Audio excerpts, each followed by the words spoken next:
हरे नमः. धर्माचा अजून मूर्तिमान पुतळा, धर्माचा जणू मूर्तिमान पुतळा, भासे जना भूवरी, भासे जना भुवरी. दीक्षा देऊनी जो जगतिया, दीक्षा देवी जो जगतिया, बद्धास हो उद्धरी. दास हो उदरी. वाणीने वदता भागवती कथा, वाणीने वदता भागवती कथा, व्यासापती भासला. व्यासाप्रती भासला. तो हा गुरु श्री जनार्दन असा, दोहा गुरु श्री जनार्दन असा, पाटांगणी शोभला. पाटांगणी शोभला. सद्गुरुनाथ महाराज की जय. हरे नमः. रजसमः प्रकृतय समशीला भजन्ति वै पितृभूतपदेशादीन् ऐश्वर्य प्रजेत्सवः. वासुदेव परा वेदा, वासुदेव परामखाः, वासुदेव परा योगा, वासुदेव परा क्रियाः, वासुदेव परं ज्ञानं, वासुदेव परं तपः, वासुदेव परो धर्मो, वासुदेव परा गतिः. भगवान वेदव्यास वर्णन करून सांगू लागले आणि सूत शौनकादिकाचा संवाद चाललेला आहे. याप्रमाणे रजस्तमः प्रकृतया समशीला भजन्ति वै. भगवंतानी त्रिगुणाचं अर्थात माईक अशा प्रकारचं गुणांचं जे काही धर्म आहे ते धारण करून या विश्वामध्ये अवतार धारण केले. ते म्हणतात भगवंतांनी हे गुण धारण केले म्हणजे वास्तविक भगवान हा निर्गुण निराकार निर्विकार अशा स्वरूपाचा आहे. पण आपल्याला जेव्हा वेगवेगळ्या प्रकारचे गुण आपण पाहतो, ज्या वेळेला भगवंताचं आपण नृसिंह स्वरूप पाहतो तेव्हा भगवंताला राग आलाय. भगवंतानी नृसिंहाला आपल्या स्वतःच्या सिंहरूपाने प्रगट केलं. सिंह आणि मानव या दोन रूपांचं एकत्रीकरण त्या काळात अवताराची ती गरज होती. भक्तोच्छोपात देहाय, भगवंतानी भक्ताच्या इच्छेसाठी देह धारण केला. वास्तविक देह भगवंताला नाहीच आहे, तो देहाच्या पलीकडचा आहे, तो गुणांच्या पलीकडचा आहे. पण आपल्याला असं का वाटतं ते म्हणतात आपण त्या गुणाच्या दृष्टिकोनातून भगवंताकडे पाहतो म्हणून. आणि मग प्रल्हाद भगवंताच्या जवळ आला. प्रल्हादाला भय वाटलं का? नाही वाटलं. बाकीचे सगळे देव घाबरले, इंद्रादिक ब्रह्मादिक सगळे देव भयत्रस्त झाले, पण प्रल्हादाला भीती वाटली नाही. का बरं? एवढं भगवंताचं अत्यंत क्रोधमय क्रोधिष्ठ अशा प्रकारचं रूप पाहून सुद्धा त्यांना भय वाटलं नाही. त्याचं कारण त्यांना लक्षात आलं. प्रल्हाद यांना भक्त असल्यामुळं प्रल्हादाला हे माहीत होतं की हे प्रत्यक्ष दयामूर्ती आहे. भगवान हे माझ्यावर दया करणारे, माझी आई ज्याप्रमाणे आपल्यावरती कुरवाळते दया करते तसं हे माझं दयेची मूर्ती आहे. त्यांना वरचं रूप दिसलं नाही, क्रव्यात रूप दिसलं नाही, त्यांना त्यांचे आयाळ दिसले नाही, त्याच्या आतमधलं त्यांचं दयाशील रूप दिसलं. कारण भगवंताचं मूळ स्वरूप हे दयार्द्र अशा प्रकारचं आहे. म्हणून ते म्हणतात रजस्तमः प्रकृतय समशीला भजन्ति वै. प्रत्येकाच्या प्रकृतीनुसार, प्रत्येकाच्या दृष्टिकोनानुसार आपल्याला देव दिसतो, देव आवडतो असं म्हणा. रज, तम आणि सत्व ह्या तीन वृत्ती आहेत, हे तीन गुण आहेत. या तीन गुणांनी भगवान व्यक्त होताना दिसतो. वास्तविक भगवान हा तीन गुणांच्या पलीकडचा जरी असला तरी आपल्याला तो केवळ आपल्या स्वरूपावरून तसा दिसतो. या ठिकाणी राम तापनीय उपनिषदामध्ये असं म्हटलेलं आहे की चिन्मयस्य द्वितीयस्य निष्कलस्य शरीरणः. उपनिषदकार असं म्हणतात की चिन्मयस्य द्वितीयस्य, भगवान हा चिन्मय आहे, तो अद्वितीय आहे. आणि निष्कलस्य शरीरिणः, त्याला शरीर नाही. मग ते म्हणतात उपासकानां कार्यार्थम ब्रह्मणा रूपकल्पना. उपासकानां कार्यार्थम, उपासकाच्या इच्छेसाठी, उपासकाला उपासना त्याच्याशी तन्मय होण्यासाठी. आपण कोणाशी तन्मय होतो? समशीला, आपण आपल्याच बरोबरच्या स्वभावाच्या माणसाशी तन्मय होतो. म्हणून आपण म्हणतो की मैत्री आपण कोणाशी करतो? आपण जो आपल्या स्वभावाला अनुकूल आहे त्याच्याशी आपण मैत्री करतो. जो आपल्या स्वभावाला अनुकूल नाही त्याच्याशी आपली मैत्री होत नाही. म्हणून आपली मैत्री स्वभाव जसा असेल तशी मैत्री. या दृष्टीने ते म्हणतात की भगवंताकडे सुद्धा आपण कधी आकर्षित होतो? आपला स्वभाव तामस असेल तर तामस देव आपल्याला आवडतो. मग त्याप्रमाणे ते म्हणतात वेगवेगळ्या प्रकारची दैवत आपल्याला दिसू लागतात. मग भगवान हा वेगवेगळे रूप यातून धारण करतो. आणि राजस प्रकृतीचे लोक राजस भक्ती करतात. त्यांना राजस म्हणजे ज्याला आपण भोगलोलुप असं आपण म्हणू, ही भोगलोलुपता किंवा भगवान हा भोगलोलुप नाहीये. कुणी जरी झाला तरी तो भोगलोलुप नाही, पण तो दिसतो तसा, त्याची दृष्टी तशा प्रकारची असते. म्हणून तो या मायेचे गुण धारण करताना आपल्याला दिसतो. तो मायेचे गुण धारण करतो आणि माणसाला तो त्या प्रकारचा भासतो. म्हणून समशीला भजंती वै. जो ज्या ज्या प्रकारच्या वृत्तीचा आहे त्या त्या वृत्तीची उपासना त्या माणसाला अपेक्षित असते, तो करतो. म्हणून वृत्त्यनुसार भगवान वेगवेगळा झाला. पितृभूत प्रजेशादीन, पुढे त्याने म्हटलंय की पितरांची उपासना, त्याचप्रमाणे भूतांची उपासना, वेगवेगळे दैवत. नाथ महाराजांनी आपल्या अभंगामध्ये म्हटलंय की कली माझी दैवते उघड दिसती फार, शेंदूर आणि नारळ यांचा भडीमार. शेंदूर आणि नारळ, नारळ फोडणं म्हणजे देव प्रसन्न होणं, शेंदूर लावणं म्हणजे देव प्रसन्न होणं, अशा प्रकारची शेंद्री दैवत लोकांनी निर्माण केली.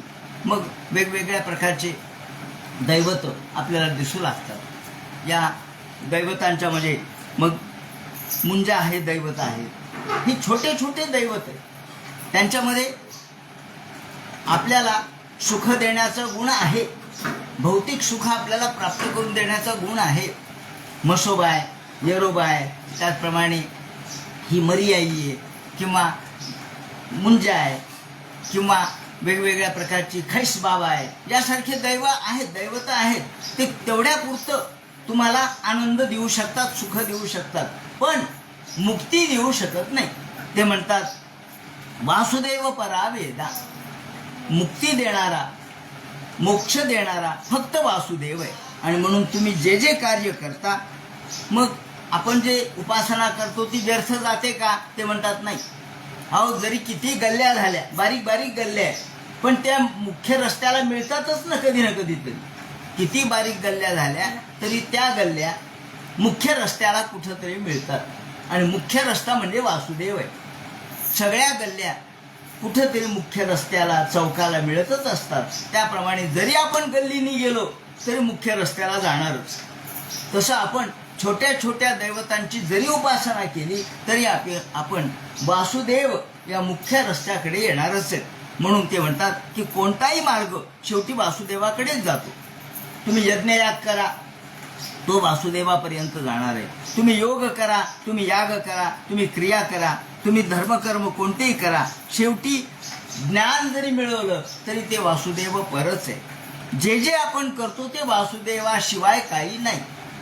वासुदेव परागती. सगळं वासुदेवमय आहे.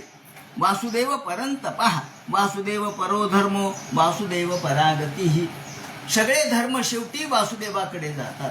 जसं आकाशातून पडणारं पाणी, आपण ते सुभाषित वाचत असतो, ऐकत असतो. आकाशात पतितं तोयं यथा गच्छति सागरम. आकाशातून पडणारं पाणी जसं सागरालाच मिळतं, एक थेंब पडला तरी तो पुढे वाहत जाईल, नदीत जाईल, दबक्यात जाईल, तो शेवटी आकाशात, तुम्ही म्हणाल त्याचा वाफ झाली, आकाशात गेला, गेला तर गेला, पुन्हा तो ढग रूपाने, पाऊस रूपाने खाली पडेल आणि पुन्हा समुद्रातच जाईल. कोणतंही पाणी जे आकाशातून खाली पडतं ते समुद्राकडेच जात असतं.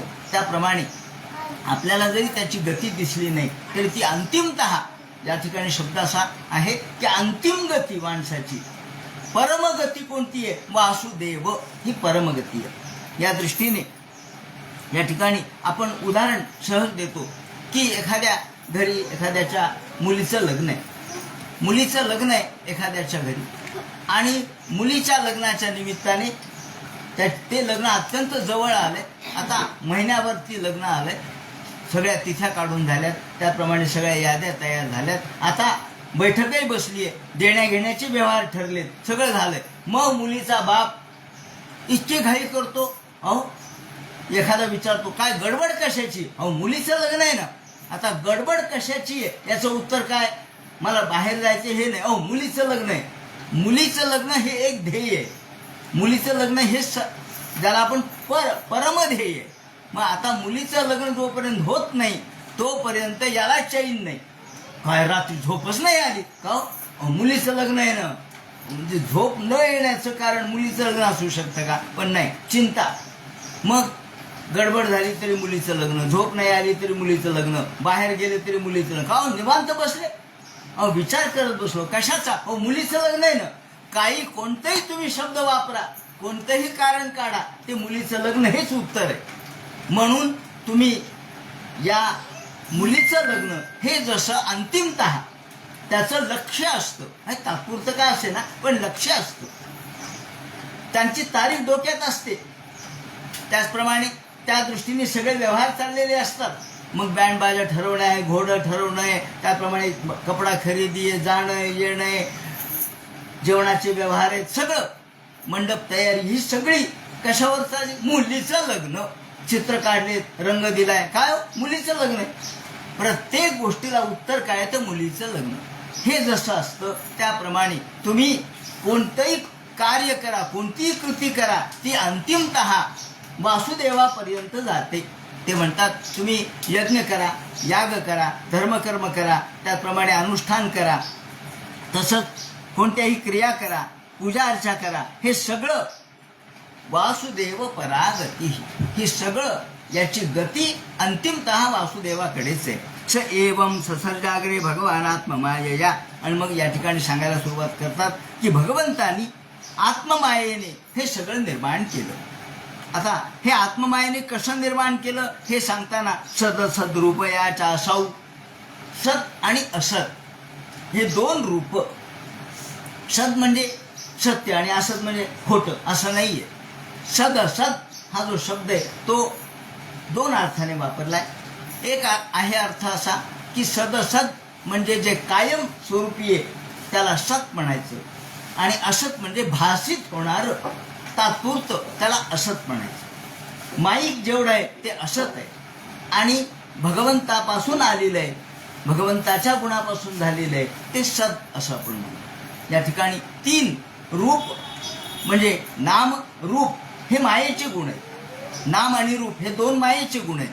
आणि सत त्याप्रमाणे आपण सत, चित आणि आनंद हे तीन आत्म्याचे किंवा परमात्म्याचे गुण आहेत. तो सच्चिदानंद स्वरूप आहे. सच्चिदानंद ही त्याची मूर्ती आहे. सच्चिदानंद हे त्याचं स्वरूप आहे. आणि मायेचे गुण कोणते? नाम आणि रूप हे दोन मायेचे गुण आहेत. नाव आणि रूप हे कायम स्वरूपी राहत नाही. एखाद्याचं नाव किती दिवस राहील एखाद्याचं नाव, आणि रूप तरी आपण बालपणचं आपलं रूप आणि या वयातलं रूप याच्यात कितीतरी फरक आहे. कुठून झाला, कसा झाला? अहो परिवर्तन हा जगाचा नियम आहे. परिवर्तन हा मायेचा नियम आहे. परिवर्तन हा विश्वाचा नियम आहे. आणि म्हणून ते म्हणतात जे असत आहे ते परिवर्तनीय जे आहे त्याला असत म्हणायचं, आणि जे अपरिवर्तनीय आहे त्याला भगवंताचं स्वरूप असं आपण म्हणू. दुसरा अर्थ असा आहे की जे व्यक्त आहे ते परिवर्तनीय आहे आणि जे अव्यक्त आहे ते अपरिवर्तनीय आहे. जे दिसतं व्यक्त आहे ते परिवर्तनीय, जे व्यक्त झालं. म्हणून व्यक्ताव्यक्त असे दोन शब्द आहेत. जे अव्यक्त आहे ते व्यक्त झालं. बीजामध्ये वृक्ष आहे का याचं उत्तर काय? बीजामध्ये वृक्ष आहे. मग दाखवा आम्हाला. नाही, मग त्याला वेळ लागेल. तो अव्यक्त स्वरूपामध्ये आहे. बीजामध्ये वृक्ष आहे, मग त्याची पानं आहेत का बीजामध्ये? फळं आहेत का बीजामध्ये? मुळे आहेत का? हो आहेत. मग दाखवा ना. तसं दाखवता येत नाही. दुधात तूप आहे का याचं उत्तर आहेच आहे. दुधात तूप आहेच आहे. मग दाखवा म्हटलं तर दाखवता येणार नाही. मग आपल्याला काय दाखवावं लागेल? आपल्याला सांगावं लागेल की दूध आधी तापवा, मग त्याला साय येऊ द्या, मग दह्यामध्ये टाका, त्याचं विरजन होऊ द्या. विरजन झाल्यानंतर मग आपण ते उष्णता, ताप, त्याला अग्नीचा स्पर्श होऊ द्या. मग जेव्हा त्रिविध तापाचा स्पर्श होईल तेव्हा ते उकळू लागेल. मग त्याच्यातली घाण बाजूला जाईल, त्याच्यातला आसार बाजूला जाईल. मग त्याचा लोणी काढल्यानंतर, लोणी तापवल्यानंतर मग जे मिळेल ते तूप आहे. आता हे जे तूप आहे ते एकदम आपल्याला दुधामध्ये दाखवता येणार नाही. का? ते आहे पण अव्यक्त स्वरूपात आहे. ते अव्यक्त स्वरूपातून व्यक्त होण्यासाठी जो कालावधी लागेल ते क्रियाकर्म आहे. ते वेगवेगळे तप, जप, अनुष्ठान, क्रिया, हे सगळे योग, याग, विधी, हे सगळ्या गोष्टी आहेत. तिथं जसं एक अर्धा घंटा किंवा 2 घंटे लागतील तसं इथं हजारो जन्म घ्यावे लागतात. तेव्हा आपल्याला त्या दुधामध्ये तूप दिसेल, म्हणजे आपल्याला मोक्ष तत्व दिसेल. याप्रमाणे नवनीतातून प्रत्यक्ष घृताचा आविष्कार तेव्हाच होईल जेव्हा त्याच्या अनेक प्रक्रियेतून ते जाईल.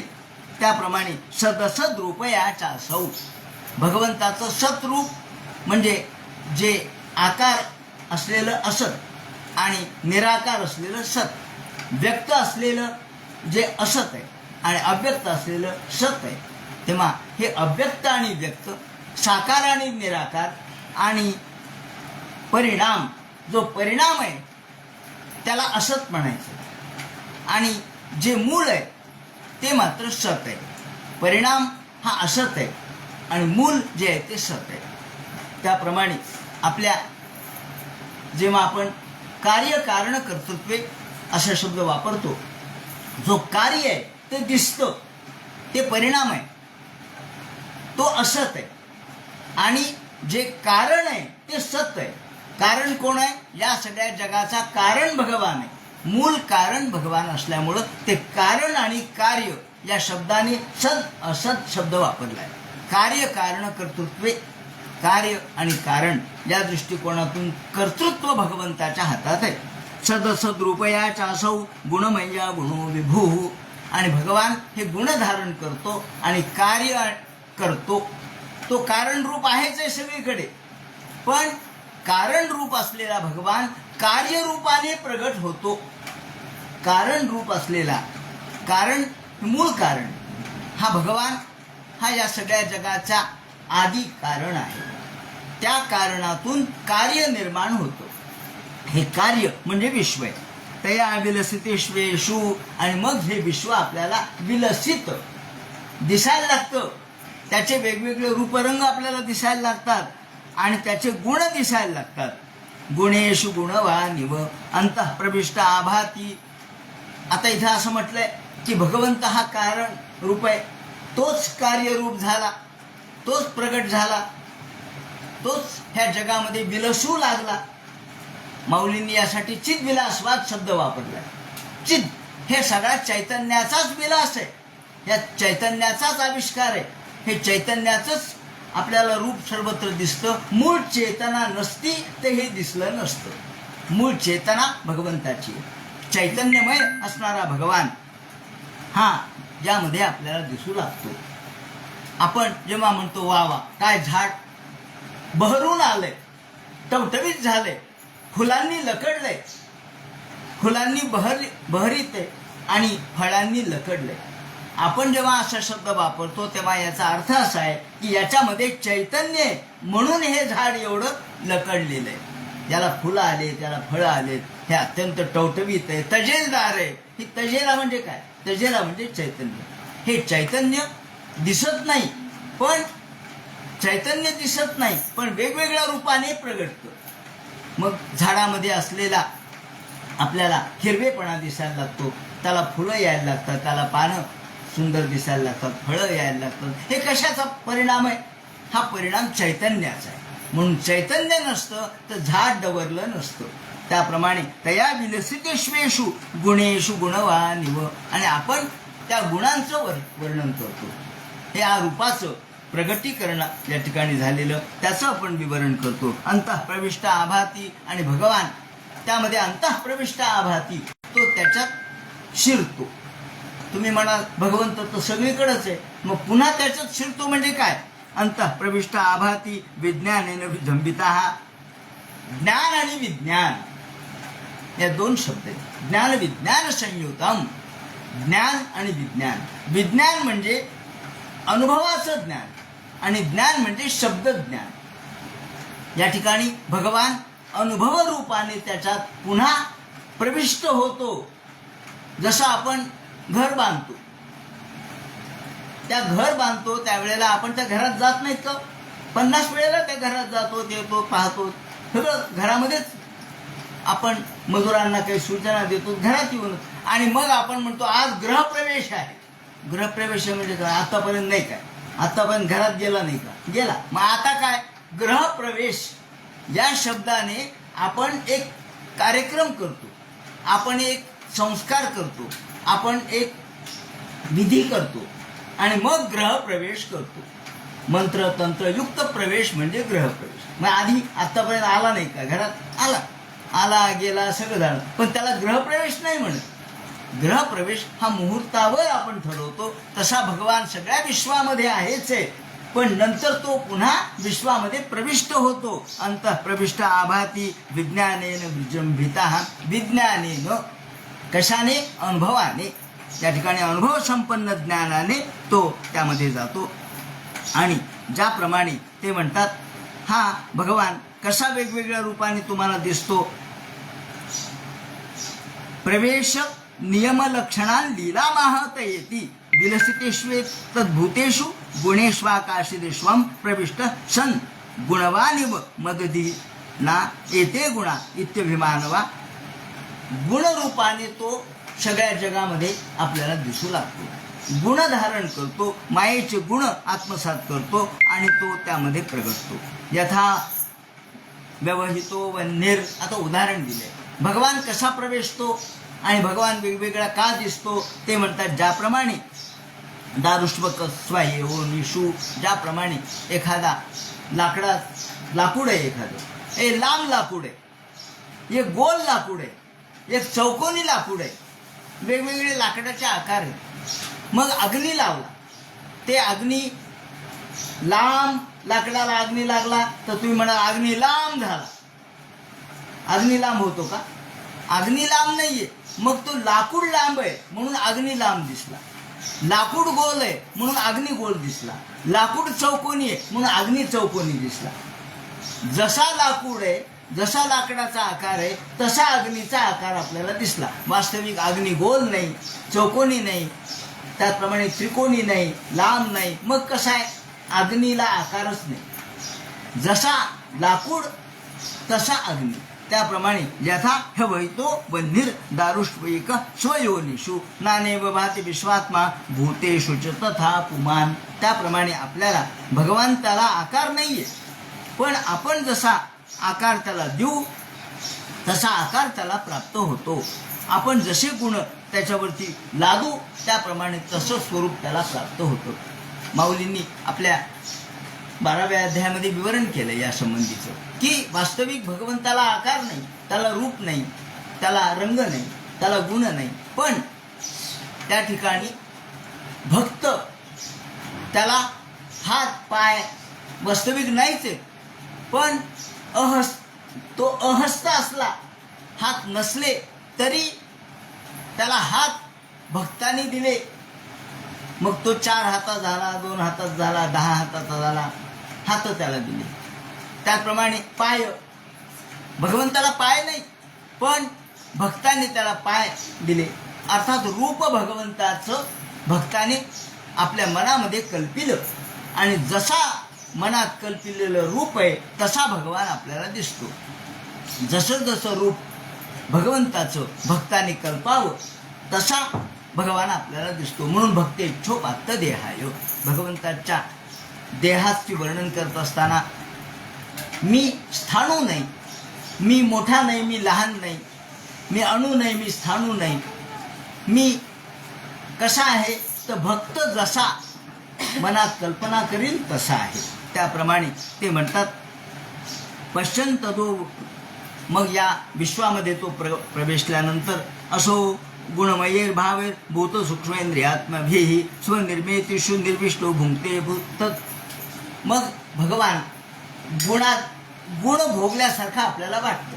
आपल्याला वाटतं देव हा गुण रूपाने प्रगट झाला, जसा गोपाल कृष्ण आहे आणि राम आहे. तुम्ही म्हणाल राम पहा, एक वचनी, एक बाणी, एक पत्नी, आणि कृष्णाने 16,108 स्त्रिया केल्या. राम एक पत्नी. आता तो रामावतार होता, त्या अवतारात ती लीला करायची होती म्हणून भगवंतानी ती लीला केली. कृष्णावतारामध्ये भगवंताला मुक्तपणाने वागायचं होतं म्हणून मुक्तपणाने भगवान राहिले. स्वनिर्मितीषु म्हणून ते वेगवेगळ्या प्रकारचे गुण भोगल्यासारखे वाटतात, पण भगवान हा सगळ्या गुणापासून अलिप्त आहे. लीलावतारो भगवंतांनी वेगवेगळे अवतार धारण केले, वेगवेगळे लीलावतार म्हणतात त्याला. आणि मग कधी तो हा भगवान कधी एखादा प्राणी झाला, तिर्यं नरादिषु, कधी पक्षी झाला, कधी प्राणी झाला. मग मत्स्य, कच्छ, वराह, नरसिंह, परशुराम, श्रीराम हे सगळे अवतार जे धारण केले ते लीलावतार आहे. म्हणून लीलावतारानुरतो भगवंतानी वेगवेगळे अवतार धारण केले आणि अवतार धारण करून त्या अवताराच्या द्वारे काही कार्य केले. याप्रमाणे लोकभावना भवत्येष सत्वेन लोकांवै लोकभावना. जशी लोकांची इच्छा, लोकभावना, जशी समाजाला गरज वाटते त्याप्रमाणे सामाजिक दृष्टिकोनातून भगवंतानी हे सगळे अवतार धारण केले. ते भक्त्याच्या इच्छेनुसार केले. जसं जसं मूळ भगवान एकच आहे, पण हे सगळे विस्तारित रूप आहेत. विस्तारित रूप म्हणजे काय? जसं एखाद्या ऑफिसमध्ये एखादा टेलिफोन असतो आणि टेलिफोनचा विस्तार दुसरे टेलिफोन त्याच ऑफिसमधले असतात, पण विस्तारित नंबर असं लिहिलेलं असतं. हे विस्तारित म्हणजे काय? मूळ टेलिफोन, आणि मूळ टेलिफोनला विस्तारित उप म्हणून जोडलेले. तसे भगवान हा मूळ आहे आणि हे सगळे अवतार विस्तारित आहेत, विस्तारित रूप धारण केलेत. हा भगवंताचा आविष्कार आपल्याला गुणमय अशा स्वरूपाचा दिसतो. म्हणून भगवान हा जरी एकच असला तरी आपल्याला वेगवेगळा तो भासतो. त्याचं कारण आपण गुणाच्या द्वारे त्याच्याकडे पाहतो. याप्रमाणे सूत म्हणतात, शौनकादिकाहो जगृहे पौरुषम रूपम भगवान महदादिभिः संभूतम षोडशकला माधो लोकसुशिक्षया. लोकसुशिक्षया, लोकांच्या सगळ्या विश्व निर्माण करण्यासाठी, विश्वाचं परिपालन आणि विश्वाचं संहरण करण्यासाठी भगवान वेगवेगळे अवतार धारण करतो. मग त्या ठिकाणी त्या भगवंताचे अवतार कसे होतात हे या ठिकाणी सांगितलेलं आहे. मूळ भगवान हा यस्यांबसी शयानस्य, शांत समुद्रामध्ये क्षीरसागरामध्ये तो आहे. हे गर्भजल जसं असावं त्याप्रमाणे हे कारण जल आहे. हे कोणतं जल आहे? कारण जल आहे. हा आपल्या लौकिक जीवनातला समुद्र नाहीये, हा क्षीरसागर म्हणजे कारण जल आहे. या कारण जलामध्ये असणारं पाणी, या पाण्यामध्ये भगवान योग निद्रा घेऊन पडलेले. योग निद्रा जाणीव आहे त्यांना, झोप नाहीये. ही झोपेमध्ये सुषुप्तीमध्ये नाही आहेत, जागृत अवस्थेत आहेत, पण पूर्वक ज्ञानपूर्वक त्या ठिकाणी त्यांनी निद्रित अवस्थेमध्ये आहेत. आणि त्यांच्या नाभिकमलामधून ब्रह्मदेव प्रगटले. यस्यांबशी शयानस्य योग निद्रामि तन्वतः नाभिहृदांबुजा रासीद ब्रह्मा विश्वश्रीडांपतीही. या ठिकाणी आता थोडक्यामध्ये 22 ते 24 अवतारांचं वर्णन केलेलं आहे. भागवताचं वैशिष्ट्य असे की सुरुवातीला थोडक्यामध्ये सगळं सांगितलं. 24 अवतारांचं वर्णन या ठिकाणी केलेलं आहे. हे 24 अवतार सांगण्यापूर्वी त्यांनी पहिल्यांदा सांगितलं भगवंत जगृहे पौरुषम रूपम. मूळ भगवान पौरुष, भगवंत हे कूटस्थ आहे. मूळ भगवंताचं स्वरूप हे महाविष्णू ज्याला आपण म्हणतो ते. आणि त्यांनी महदादिभिः भगवंताच्या इच्छेमध्ये, भगवंताची इच्छा झाली काय? मी फार व्हावं, अहम बहुश्याम प्रजायेय, अशा प्रकारची इच्छा झाली. इच्छा झाल्याबरोबर यस्यांबसी शयानस्य, ते शांत योगनिद्रा घेत होते त्यावेळेला त्यांना इच्छा झाली आणि संभूतम षोडश कल, 16 कला त्यातून प्रगटल्या. 16 कला कोणत्या? षोडश कला. जसं 16 कलेचा चंद्र असतो, चंद्राला 16च कला आहे. ह्या 16 कलांचा चंद्र म्हणजे पौर्णिमेचा चंद्र आणि 17वी जीवन कला माऊलींनी सांगितली. तेव्हा 16 कलांचा चंद्र हा जसा, त्याप्रमाणे ह्या 16 कला आहेत. कोणत्या? पंचमहाभूत, पंचज्ञानेंद्रिय, पंचकर्मेंद्रिय. आता हे झाले 10 आणि हे झाले 5, 15 आणि 16वं मन. याप्रमाणे पंचज्ञानेंद्रिय, पंचकर्मेंद्रिय, मन आणि पंचमहाभूत असे हे 16 मुख्य गोष्टी आहेत. 16 कलांचं हे गाठोड आहे. हा 16 कलांचा सगळा संभार आहे. हा सगळा एकत्र भगवंतांनी पहिल्यांदा प्रगट केला. कशासाठी? विश्व निर्माण करण्यासाठी, लोकशुश्रूषया, समाज निर्मितीसाठी, विश्वनिर्मितीसाठी ह्या 16 गोष्टी त्यांनी पहिल्यांदा प्रगट केल्या. आणि त्याच्यातून भगवान ब्रह्मदेवाचं प्रगटीकरण झालं या पद्मामधून. त्यानंतर मग वेगवेगळे रूप सांगायला सुरुवात केली. भगवंताचं ते जे रूप आहे ते कसं होतं ते म्हणतात, आपण जसं या पुरुष सूक्तामध्ये वर्णन करतो, सहस्रपात सभूमी विश्वतो वृत्त अत्यतिष्ठत दशांगुलम. हजारो ज्याला डोके, हजारो पाय, हजारो नासिका आहेत, हजारो कान आहेत, असे हे भगवंताचं रूप होतं. पश्चंत तो रूप मदभ्र चक्षुषा सहस्रपादो रुभुजाननाद्भुतम. ब्रह्मदेवाने काय पाहिलं ते सांगतं. त्या कमळामध्ये बसून ब्रह्मदेवाने पाहिलं, अरे काय सहस्र, हजारो डोके, सहस्र शीर्षा पुरुष सहस्राक्ष सहस्रपात सभूमी विश्वतो वृत्वा अत्यतिष्ठत दशांगुलम. ज्या भगवंताचे हजारो डोके, हजारो पाय आहेत, हजारो हात आहेत, हजारो कान आहेत, ते रूप त्यांनी पाहिलं आणि ते गडबडून गेले, काही कळेना. त्यांच्यावरती 1000 फण्यांचा नाग होता, अर्थात शेषनारायण होते. सहस्रमूत श्रवणाक्ष नासिकम. हजारो कान, हजारो डोळे, हजारो डोके, हजारो नाक, हजारो कान, हे सगळं पाहिलं. आणि प्रत्येक कानामध्ये कुंडल होते, प्रत्येक कानात हजारो कान, त्याच्यात कुंडल, ते कुंडल चमकत होते. त्याप्रमाणे ते कुंडल हालत होते. सहस्र मौल्यंबर कुंडलोल्लसत. आणि भगवंताचे हे रूप पाहता क्षणीच तो थक्क झाले. ब्रह्मदेव कळेना. अदभ्रमण मल्पम आणि अदभ्र अल्पमती असणारे ब्रह्मदेव, ब्रह्मदेवाला सुद्धा अल्पमती शब्द वापरलाय. अत्यंत कमी बुद्धीचे, अल्पमती, अदभ्र मनल्पम ज्ञानात्मकम यच्चक्षुस्तेन. त्यांनी पाहिलं, अहो भगवंताच्या ज्ञानापुढं यांचं ज्ञान किती काय, काहीच नाही. सहस्रम परिमिता आणि सहस्रम मूर्धादयो यस्मिन तत् सहस्रम यानी मौल्यादी नितुल्लसच्छोभमानम. आणि मोठ्या सुंदर शोभित असणारे, संशोभित असणारे, सुंदर असणारे भगवंताचं हजारो रूपांच्या दृष्टिकोनातून प्रगटलेलं रूप पाहिलं आणि थक्क झाले. ब्रह्मदेव थक्क झाल्यानंतर ते म्हणतात, एतन नानावताराणाम निधानम बीजम अव्ययम. आणि त्यांच्या लक्षात आलं की हे खरोखर अव्यय बीज आहे, हा भगवान आहे, हे भगवंताचं स्वरूप आहे. या सगळ्या विश्वाची निर्मिती यांच्यापासूनच झालेली आहे. यांच्या यस्यांशांशेन सृज्यन्ते, याच्या अंशाच्या अंशातून सगळं विश्व निर्माण होतं, ब्रह्मांड निर्माणही होतं. अहो महाविष्णूचं वर्णन त्यांनी असं केलंय की महाविष्णूंनी श्वास घेतला की विश्व निर्माण होतं आणि श्वास सोडला की विश्व नष्ट होतं.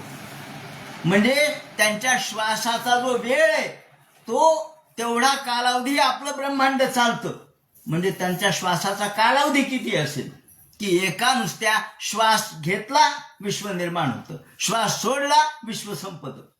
आणि आपण म्हणतो 100 वर्ष आयुष्य, 1000 वर्ष. अरे 1000 काय 100 काय, किती तरी ब्रह्मांड येतात आणि जातात एका श्वासात. स एव प्रथमम देवा. आणि मग ब्रह्मदेवानी भगवंताची प्रार्थना केली. चचार दुश्चरम ब्रह्मा.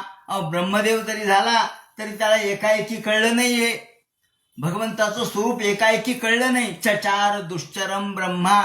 त्यांनी तपश्चर्या केली. कशी? दुष्चर तपश्चर्या, अत्यंत कठोर तपश्चर्या केली. ब्रह्मदेव जरी झाला तरी त्याला तपश्चर्या करावीच लागली. तुम्ही म्हणाल ब्रह्मदेव झाला मग त्याला आपोआपच सगळं मिळालं असेल, ज्ञान प्राप्त नाही झालं. तपश्चर्येशिवाय कुठलीच गोष्ट प्राप्त होत नाही. कष्टाशिवाय कुठलीच गोष्ट मिळत नसते. तपाशिवाय कुठलंही साध्य होत नसतं. म्हणून चचार दुष्चरम ब्रह्मा ब्रह्मचर्य मखंडितम. ब्रह्मचर्य धारण करून त्यांनी तपश्चर्या केली. हा पहिला सर्ग आहे, निर्मिती आहे. पहिली निर्मिती हा ब्रह्मदेवाची, याला कौमार सर्ग असं म्हणतात. हा कौमार सर्ग सांगितला. हा पाद्मकल्प आहे. हा पाद्मकल्प आहे. कल्प म्हणजे हजारो काळ असतो. तेव्हा ह्या पाद्मकल्पामध्ये काय झालं? पाद्मकल्पात ब्रह्मदेवाची निर्मिती झाली. ब्रह्मदेवाने भगवंताची प्रार्थना केली किंवा तपश्चर्या केली आणि मग त्यातून सनक सनंतर सनातन सनत कुमार निर्माण झाले. हा पहिला कौमार सर्ग. त्यानंतर दुसरा सर्ग नारायण ब्रह्मदेव यांच्यापासून मरीची इत्यादी 10 ऋषी निर्माण झाले. हा कौमार सर्ग झाल्यानंतर घनघोर तपश्चर्या केली आणि त्या ठिकाणी नारद, त्याचप्रमाणे वशिष्ठ इत्यादी 10 ऋषी प्रगट झाले. हा दुसरा सर्ग आहे. त्यानंतर तिसरा सर्ग झाला तो तंत्रम सात्वच महाचष्ट. त्यावेळेला भागवत धर्माचं निरूपण केलेलं आहे. नारदाने पांचरात्र तंत्र हा ग्रंथ लिहिलाय. हा तिसरा सर्ग आहे. चौथा सर्ग म्हणजे भगवंताचा चौथा अवतार हा नरनारायणाचा आहे. धर्म कला सर्गे असं म्हटलंय. या ठिकाणी इंद्रिय निग्रह आणि तपाचा मार्ग त्यातून दाखवला. धर्म आणि कला यांच्यापासून नरनारायणाची निर्मिती झाली. धर्म आणि कला या दोघांपासून नरनारायण प्रगट झाले आणि त्यांनी तपाचा मार्ग दाखवला. याप्रमाणे पुढे 5वा अवतार सांगतात. हे थोडक्यात सांगितलंय म्हणून मी थोडक्यात सांगतो. 5वा कपिलावतार आहे. पुढे आपण तो संदर्भ 3ऱ्या स्कंदामध्ये येणारच आहे. तेव्हा कपिलावतार झाला आणि तो सिद्धेश म्हणून प्रसिद्ध झाला. सांख्य दर्शन त्यांनी प्रगट केलेलं आहे. त्याप्रमाणे कालौघात ते नष्ट झालेलं ज्ञान पुन्हा त्यांनी आसुरी ब्राह्मणाला सांगितलं आणि तत्वज्ञान 24 तत्व हे मुख्य सांगितले. माया आणि ब्रह्म हे स्वरूप त्या ठिकाणी सांगितलं. स्त्री आणि पुरुष, माया आणि पुरुष अशा पद्धतीचं तत्व सांगितलं आणि या अंधपंगून न्याय सांगितला. याप्रमाणे प्रकृतीचं प्रभुत्व सांगितलं. 6वा अवतार दत्तात्रयाचा आहे. तो 6वा अवतार आहे. अनुसूयेच्या ठिकाणी भगवान दत्त प्रगट झालेले आहेत. आणि अत्री आणि अनुसूया, अ म्हणजे नाही, त्री म्हणजे 3, ज्यांच्यामध्ये त्री म्हणजे सत्व रजक तम हे त्रिगुण नाहीत. जे त्री आहे ते त्री म्हणजे विश्व आहे. त्री म्हणजे प्रपंच आहे. म्हणून आपण म्हणतो त्वम देहत्रयातीतः, त्वम कालत्रयातीतः, त्वम अवस्थात्रयातीतः. जे जे त्रय आहे ते ते विश्व आहे आणि जे जे त्रयाच्या पलीकडे आहे ते ते ब्रह्म आहे. म्हणून अत्री म्हणजे ज्यांच्यामध्ये त्री नाही, जे ब्रह्मरूप आहे त्याला अत्री म्हणतात. त्याप्रमाणे अत्री आणि अनुसूया, आणि अनुसूया म्हणजे जी कोणाची द्वेष करत नाही तिला अनुसूया असं म्हणतात. यांच्यापासून दत्तात्रय जन्माला आले. मग तुम्ही म्हणाल दत्तात्रय कशामुळं? ते तर त्रय नाही, आत्रेय हा अर्थ आहे. अत्रीपासून झाले म्हणून आत्रेय, दत्तात्रेय, त्री नाही. या दृष्टीने त्यांनी पुढे आकुतीच्या पोटी यज्ञावतार भगवंताने धारण केला आणि यज्ञ हा त्यावेळेला स्वतः इंद्र होता. त्यानंतर 8वा अवतार हा मेरू देवी आणि नाभी यांच्यापासून ऋषभावतार भगवंताने धारण केला आणि त्यामध्ये संन्यास मार्गाचं महत्त्व सांगितलं. त्यानंतर पुढे अग्निध्र नाभी यांच्यापासून पुढे ऋषभदेव झाले. त्यानंतर या त्यांच्यापासून पुढे पृथू याच वंशामध्ये अवतार धारण केला आणि पृथू याने दोहन केलं पृथ्वीचं. या दोहनातून संकल्पना ही सांगितली की विश्वाचं आपण दोहन केलं पाहिजे. विश्वामध्ये सगळ्या गोष्टी आहेत पण त्या आपण प्राप्त करून घेतल्या पाहिजेत. ज्याप्रमाणे चाक्षुष मन्वंतरामध्ये 10वा अवतार चाक्षुष मन्वंतरामध्ये भगवंताने धारण केला. त्यावेळेला भगवंताने मत्स्यरूप धारण केलं. समुद्र संपळवे समुद्रामध्ये सगळी पृथ्वी जेव्हा नष्ट झाली होती त्यावेळेला प्रलयकाली भगवंतांनी हा अवतार धारण केला. त्यानंतर मन्वंतर त्यावेळेसचा हा प्रलय नसतो, कल्पांतीचा असतो. ज्याप्रमाणे मार्कंडेयाला यावेळेला ज्ञान सांगितलं. त्यानंतर 11वा अवतार हा समुद्र मंथनाच्या प्रसंगी कच्छावतार धारण केला. दध्रे कमठ रूपेण भगवंतांनी ज्या वेळेला हा मंदर पर्वत खाली खाली खाली चालला होता समुद्रात, त्यावेळेला त्याला खाली आधार देण्यासाठी कच्छरूप धारण केलं. आणि त्यावेळेला भगवंताची पाठ खाजवत होती म्हणून ती पाठ भगवंतांनी या डोंगराच्या निमित्ताने खाजवून घेतली. तसंच पुढे 12वा अवतार हा धन्वंतरीचा आहे. त्यावेळेला भगवंताने आयुर्वेद सर्वांना प्राप्त करून दिला आणि धन्वंतरीचा अवतार या ठिकाणी लोकांना मोह पाडण्यासाठी निर्माण केला. राक्षसांना मोह पाडला आणि देवांना अमृत प्राप्त करून दिलं. अपायात असं म्हटलंय. सुरांना म्हणजे देवांना अमृत पाजलं. यावेळेला 13वा अवतार मोहिनीचा सांगितलेला आहे. त्यानंतर 14वा अवतार हा भगवंतानी नारसिंहाचा धारण केला. नृसिंह. आणि ज्याप्रमाणे गवताची काडी आपण फाडावी त्याप्रमाणे हिरण्यकश्यपूचं पोट विदारण केलं. याप्रमाणे 15वा अवतार वामनाचा, ज्या वेळेला बलीकडून 3 पावलं जागा मागितली आणि 3 पावलामध्ये संपूर्ण विश्व व्याप्त करून टाकलं. यावेळेला 16वा अवतार धारण केला परशुरामाचा. या परशुरामाच्या अवतारात निक्षत्रिया पृथ्वी केली 21 वेळेला. 17वा अवतार धारण केला. ते म्हणतात 17वा अवतार म्हणजे व्यासांचा अवतार आहे, कलावतार आहे तो. आणि कलावतार 19 ततः कलो संप्रवृत्ते सम्मोहया. त्याप्रमाणे हा चक्रे वेदतरो शाखा ततः सप्तदशे जात सत्यवत्यां पराशरात. सत्यवती आणि पराशर यांच्या पोटी भगवंतांनी व्यास नामक अवतार धारण केला. हा कलावतार आहे. आणि त्यांनी काय केलं? कोणत्या राक्षसाला मारलं? अहो, राक्षसाला मारण्यासाठी हा अवतार नव्हता. मग काय? चक्रे वेद तरो शाखा.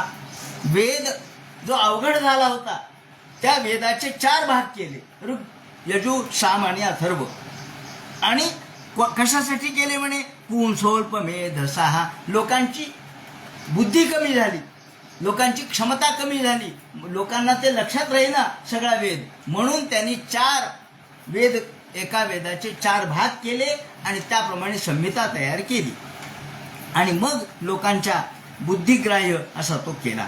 नरदेवत्व मापन्न सुरकार्याची कीर्षया. याप्रमाणे समुद्र निग्रहादीनी चक्रे वीर्याण्यतः परम. त्यानंतर भगवंतानी राम आणि कृष्ण हा अवतार धारण केला. हा कशासाठी? आधी रामाचा अवतार झाला. समुद्र निग्रहादीनी शब्द वापरला. ज्या वेळेला श्रीरामचंद्रांनी समुद्रावर अधिकार गाजवला, समुद्रावर पूल तयार केला आणि लंकेपर्यंत गेले, त्यावेळेला रावणाचा संहार केला. म्हणून ते म्हणतात की भगवंतांनी रामकृष्णाविता बुभो भगवान हरदद्भयम. समुद्र निग्रहादीनी चक्रे विण्यात परम. भगवंतांनी समुद्रावर अशा प्रकारचं सत्ता निर्माण करून, पूल निर्माण करून पलीकडे जाण्यासाठी मार्ग केला आणि रावणाचा निपात केला. आणि त्यानंतर राम आणि कृष्ण हे अवतार भगवंतांनी धारण केले. राम आणि कृष्ण हे 2 अवतार या ठिकाणी सांगितलेले. वृष्णिकुलामध्ये हे अवतार घेतले. का घेतले? ते म्हणतात, अहो, जगामध्ये राक्षसांचा भार फार वाढला होता, पापांचा डोंगर तयार झाला होता. या पाप नष्ट करण्यासाठी एका अवताराने काम भागलं नसतं, म्हणून 2 अवतार धारण केले. रामकृष्णाविती बुभो भगवान हरित भयम ततः कलो संप्रवृत्ते सम्मोहया द्विषाम. आणि गंमत अशी की ततः कलो संप्रवृत्ते. आता इथं बुद्धावतार सुद्धा भगवंतांनीच धारण केलाय असं म्हटलंय. त्यातून बौद्ध धर्म झाला. मग बुद्धावतार का धारण केला? ते म्हणतात सम्मोहाय सुरद्विषाम. मूर्ख लोकांना बनवण्यासाठी, मूर्ख लोकांची बुद्धी भ्रंशित करण्यासाठी, त्यांना फसवण्यासाठी. मूर्ख लोकांनी खऱ्या धर्माचा विचार करूच नये म्हणून बुद्धावतार धारण केला आणि लोकांना फक्त समोरचं प्रत्यक्ष तेवढं खरं, हा प्रत्यक्ष अनुमान प्रमाण हे जे वेगवेगळे प्रमाण सांगितलेले आहेत त्यापेक्षा प्रत्यक्ष जे प्रमाण आहे तेच तेवढं खरं. आणि म्हणून आपण ज्याला गोड भाषा गोड बोलणे असे गोड बोलणारे जे लोक आहेत, बरोबर ज्यांना गोड वाटतं या सगळ्या गोष्टी ह्या मधुर वाटतात, अशा प्रकारच्या गोष्टी राक्षसांना प्रिय होत्या. राक्षस हे फक्त देहात्मवादी होते. त्या देहात्मवादी लोकांना आपल्याला फसवता यावं म्हणून, म्हणजे ततः कलौ संप्रवृत्ते सम्मोहाय सुरद्विषाम. सुरद्विषाम म्हणजे देवाचा द्वेष करणारे जे लोक आहेत त्यांना फसवण्यासाठी हा अवतार धारण केला. केवळ गोड बोलणे, आपल्याला केवळ वरवर सांगितलं तर योग्य वाटतं. खरं म्हणजे माणसाला प्रत्यक्ष काही नाही, देव धर्म सगळा झूट आहे, जेवढं समोर दिसतं तेवढं खरं असं म्हणणारे जे लोक आहेत ते आपल्याला योग्य वाटतं. ते म्हणतात की काय हो, तुम्ही पाहिला का मृत्यूनंतर माणसाला कोणता जन्म आला? आत्मा पाहिलाय का तुम्ही? नाही. मग आत्म्यावर का विश्वास ठेवता? आत्मा जर पाहिलाच नाही तर मग आत्म्यावर विश्वास का ठेवता? हा देह तेवढा खरा. देह जेव्हा भस्मीभूत होतो, यावत जीवेत सुखं जीवेत ऋणं कृत्वा घृतं पिबेत भस्मीभूतस्य देहस्य पुनरागमनं कुतः. भस्मीभूतस्य देहस्य, एकदा देह भस्मीभूत झाला की पुन्हा तो येतो का? येणार नाही. आणि म्हणून याला आपण चारू म्हणजे गोड, आणि म्हणून चार वाक गोड बोलणारे बरोबर आपल्याला हे खरं वाटतं आणि याच्यात लोक फसतात. म्हणून जे सुरद्वेष आहेत, जे देवाचा द्वेष करणारे, जे धर्माचा द्वेष करणारे, ज्यांना धर्माचं मूळ तत्व कळत नाही, त्यांना फसवण्यासाठी बुद्धावतार धारण केला. म्हणून ते म्हणतात अथासो युगसंध्याय ततः कलो संप्रवृत्ते सम्मोहयासुर्भिषाम बुद्धो नामना जनसुता कीकटेषु भविष्यती. भविष्यती म्हटलंय कारण हा ग्रंथ निर्माण होण्याच्या नंतर होणार होता बुद्धावतार. म्हणून पुढे कीकटीषु, कीकट या प्रदेशामध्ये हा बुद्धावतार होईल म्हणून सांगितलंय. त्यानंतर इथून पुढे अथासो युगसंध्यायाम, त्यानंतर युगसंध्यायाम. युगसंध्या म्हणजे जसं संध्याकाळ शब्द आहे. संध्याकाळ म्हणजे काय? दिवस संपत आला आणि रात्र सुरू झाली, याला आपण संध्याकाळ म्हणतो. म्हणजे ती संधिकाल, हा जो संधिकाल आहे तो संध्याकाळ. ही संधिकाल म्हणजे हा कलयुग संपत आलंय आणि आता सत्ययुग सुरू होणार आहे. एवढ्या संधिकालामध्ये जनिता विष्णू यशसो, विष्णू यश नावाच्या ब्राह्मणाच्या घरी कल्की अवतार होणार आहे. अथासो युगसंध्याय दस्युप्रायेषु राजसु. कधी होईल व? दस्युप्रायेषु राजसु, जेव्हा राजेश लुटारू होतील, जेव्हा राजेश तुम्हाला लुटायला लागतील, राजेश चोर होतील, पुजारी सगळे त्या देवाचा पैसा चोरून न्यायला लागतील, राजे चोरून न्यायला लागतील, त्यावेळेला भगवान अवतार धारण करील. जनिता विष्णू यशसो नामना कल्कीर जगतपती, ही त्याचं नाव कल्की होईल. आणि अवतार हे संख्येया, असे 24 अवतार या ठिकाणी सांगितलेत आणि म्हटलंय की भगवंताचे अवतार हे संख्येया. भगवंताचे अवतार किती सांगावेत? अनंत अवतार आहेत, अनंत कथा आहे भगवंताची, अनंत नाव आहेत, अनंत अवतार आहेत, अनंत कथा आहे. कथा अनंत, भगवंत अनंत आहे, भगवंताचं नाव अनंत आहे, त्याच्या कथाही अनंत आहेत. ज्याप्रमाणे अवतार हे संख्येया हरे सत्व निधेर विचाह यथा विदासीन कुल्या सरसस्यु सहस्रशः. म्हणून या ठिकाणी आता कलाश सर्वे हरे रेव, भगवंतांनी कला रूपाने वेगवेगळे अवतार धारण केले. कधी कलावतार केले, कधी अंशावतार केले, कधी पूर्णावतार केले. भगवंतांनी वेगवेगळे अवतार धारण केले. थोडं थोडं काम असेल तर अंशावतार, थोडं जास्त असेल तर कलावतार.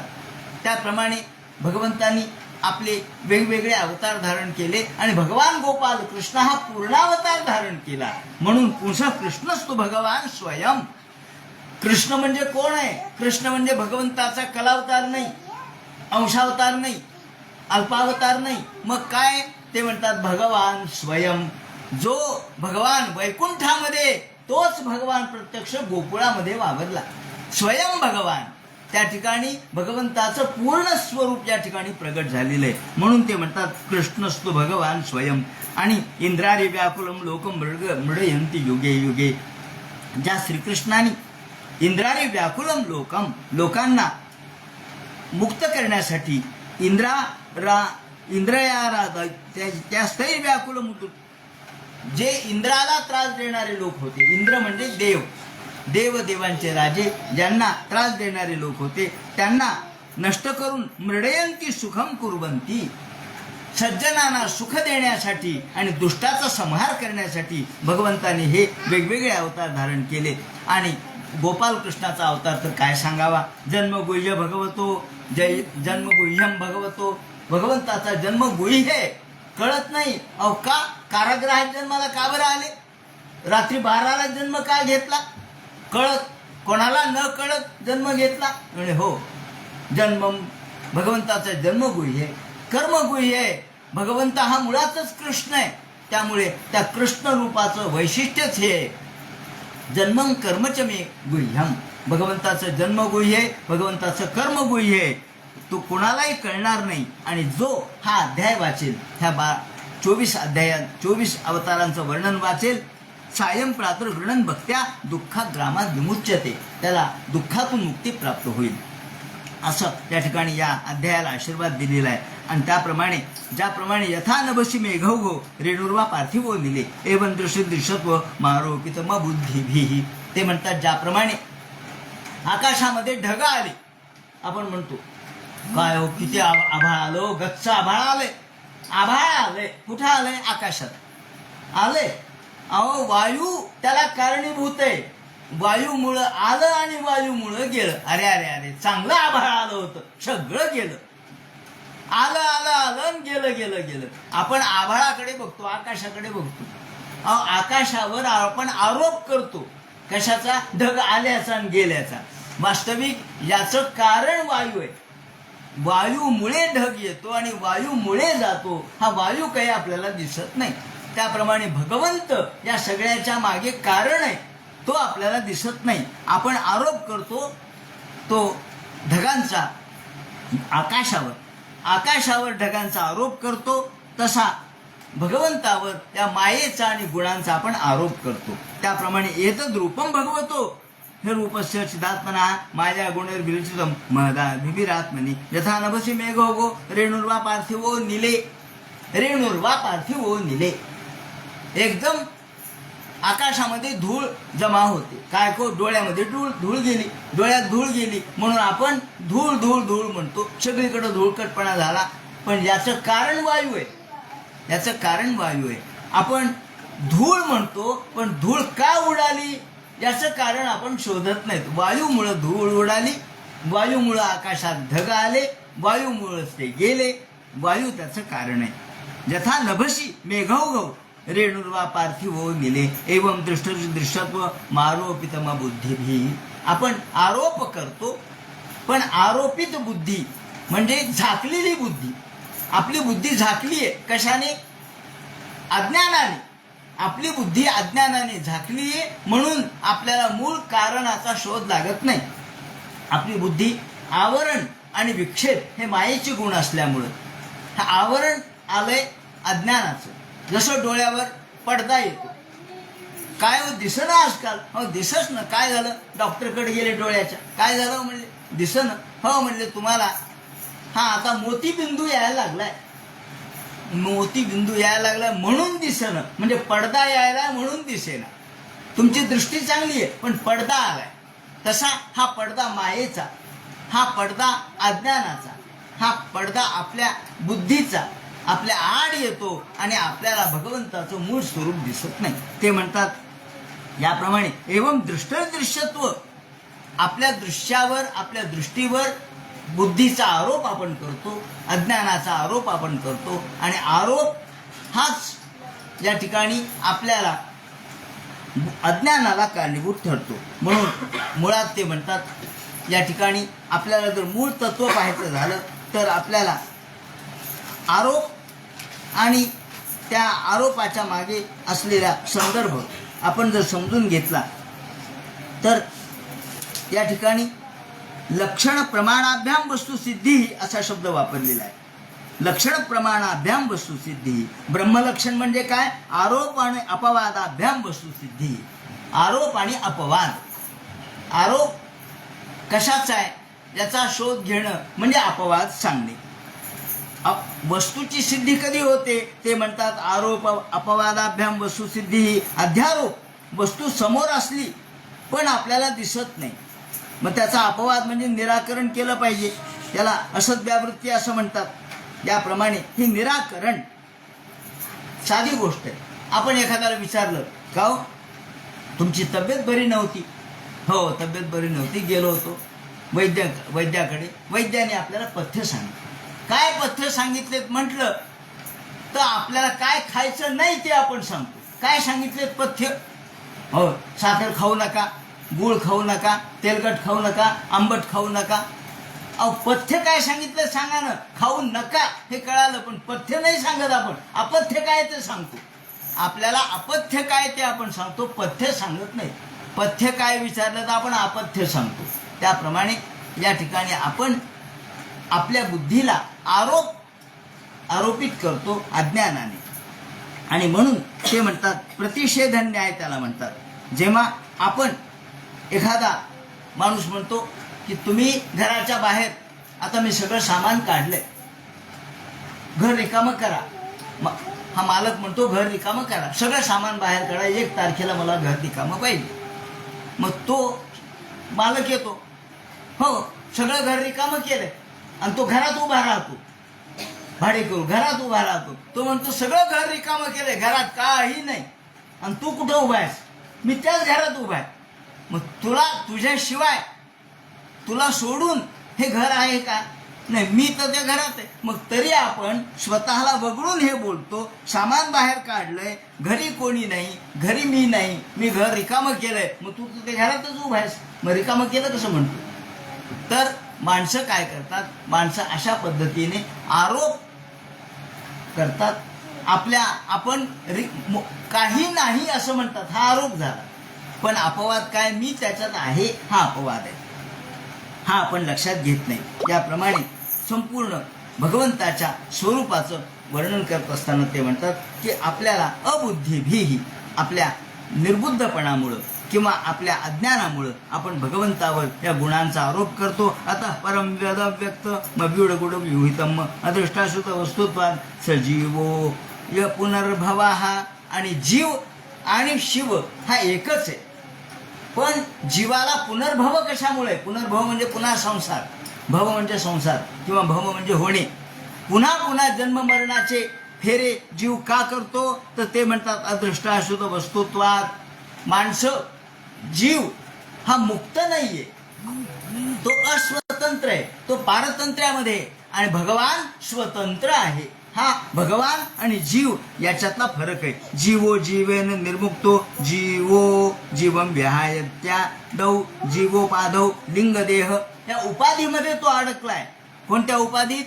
पंचमहाभूत, पंचज्ञानेंद्रिय, पंचकर्मेंद्रिय, मन या उपाधीत तो अडकल्यामुळं जीवोपाधी तया कल्प इत्यर्थ. हा जीव कशाला म्हणायचं हे सांगतात. जीव म्हणजे जो उपाधीत अडकलाय तो जीव, आणि जो उपाधी मुक्त आहे तो शिव.